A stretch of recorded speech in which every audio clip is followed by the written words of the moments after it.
El projecte de l'exposició Històries sense paraules, el retaule de Sant Esteve de Granollers, ha suposat un repte per la institució.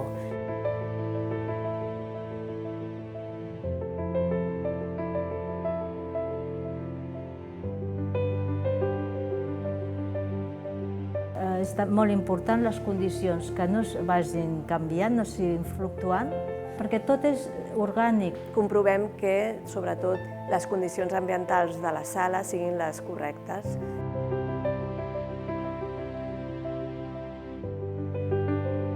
La idea d'aquesta estructura és que sigui el més aèria possible, en el sentit que tu puguis supervisar l'obra per totes bandes.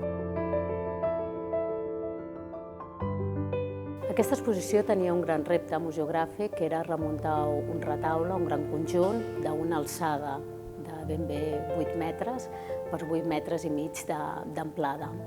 Gràcies a l'arquitectura de les sales i de l'edifici del Museu de Granollers, això ha estat possible.